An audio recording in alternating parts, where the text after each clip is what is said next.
Another week, another edition of Sundays with Serby. I get to do my own Q&A with New York Post sports columnist Steve Serby after his weekly Q&A. And this week, Steve caught up with Yankees rookie phenom Luis Gil. Now let's catch up with Steve. Steve, how's it going? All right. How are you, Dex? I'm doing good. I'm doing good. Good interview, good Q&A this week with Luis Gil. Got to ask you this, and I got to tell you something before we get started. We can't even get into the questions, okay? You tried to match my energy for this interview. I'm wearing glasses, so you throw on some glasses. I feel like you're copying my style. A little bit of biting here, Steve. That's what I'm saying. You're biting my style. I'm not sure how I feel about it. Well, I always try to copy Dexter Henry's style when I can.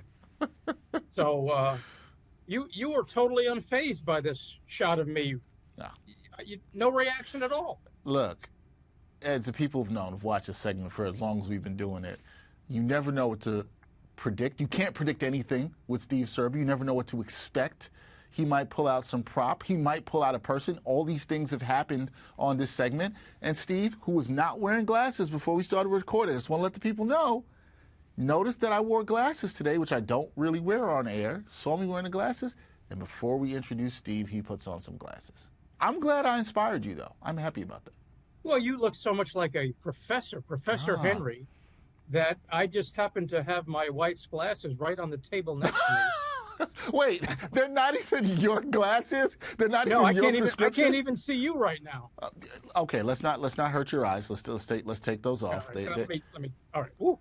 Oh, now I can see you. Very okay, nice. Now you can see me. We can see each other clearly, so now we can go forward with this interview, talk about the great things you talked with Luis Gil about. And Steve, in your interview with Luis Gil, he seemed very humble. That was the perception I got from him when talking about being a star in New York and his star rising right now. How did his humility come across during your conversation, and what do you think that says about his character? Well, he does not consider himself a star, and I have to give some kudos to Marlon Abreu, the Yankees all-star translator, who does such terrific work with all the Latin players who speak only a little bit of English or no English. Marlon is the go-to guy. He's so professional, does a great job. But anyway, Marlon doesn't consider himself a star. Dexter Henry doesn't consider himself a star. And Luis Gil does not consider himself a star. Look, he looks around his clubhouse, and he's got Juan Soto, and he's got Aaron Judge, and he's got Anthony Volpe, who's on his way to becoming a megastar, Garrett Cole. So he does not consider himself a star so early in his career. Here's a guy that appreciates where he is now and where he's come from. Tommy John surgery in 2022. He had doubts he would ever be the same, never feared his career would be over because he's a man of faith.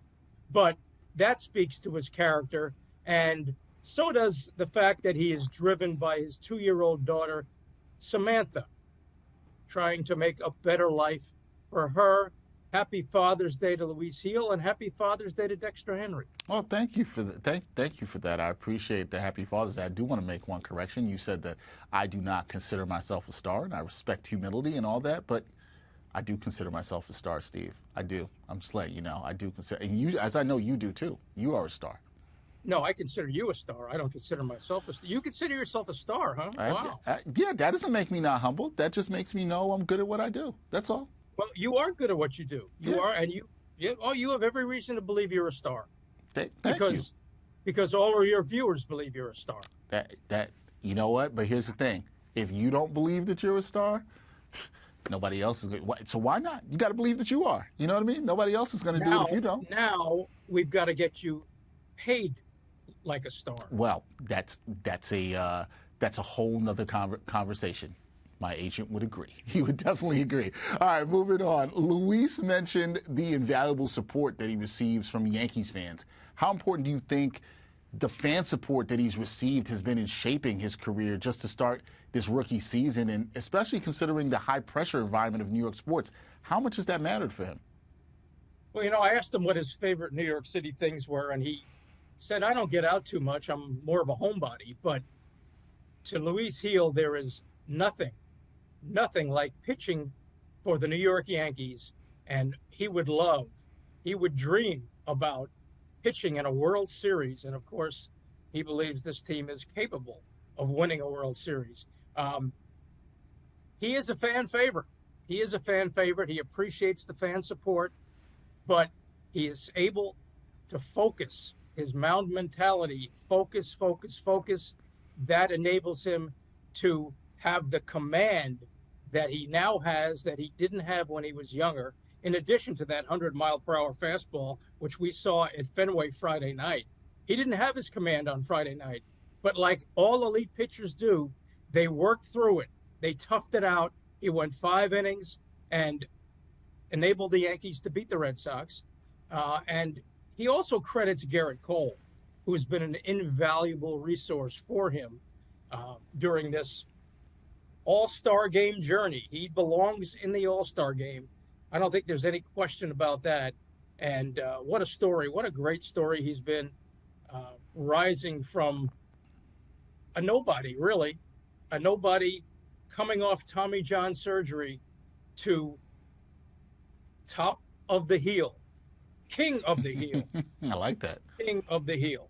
I like that. See, that's what stars do. I like that. I like to play on words. They're king of the heel. Luis Heel having a tremendous season. Probably the front runner for AL Rookie of the Year. Also in the Cy Young conversation. Got to be impressed with what he's done. And if you're really impressed, check out Steve Serby's Q&A with Luis Heel. It is a good one with the star that Steve Serby is. And Steve, you're more of a star when you're not wearing your wife's glasses. I just want to give you some star advice. See, that's not star-like right there. That's not star-like. Nope, not star-like. Because I don't want your vision to be messed up, man. Your vision's got to be clear. You can't have not clear vision. That's not good. I'm trying to emulate Dexter Henry. No, every chance I get. Hey, Dexter Henry wears glasses that are prescribed for him. That's what he does. So if you want to emulate me, then follow that. How about that one then? Well, look, have a happy Father's Day. Any special plans? Well, I will be working, but I'll have a little time with my family and my daughter after that, so that'll be good. And Father's Day, I think, is always a time to spend time with your family and also respect on the time you've had with your father. So, I've taken time to do that as well, too. Your daughter is how old? She's 8 years old. I want you to give her a message from me that tell her she's lucky to have a father like you. Wow. Thank you. That's a blessing. I'm lucky to have a daughter like her and blessed to be a father in the journey of fatherhood. So no complaints about that. Thank you, Steve. Appreciate you. We'll see you next week. Thank you, Dex.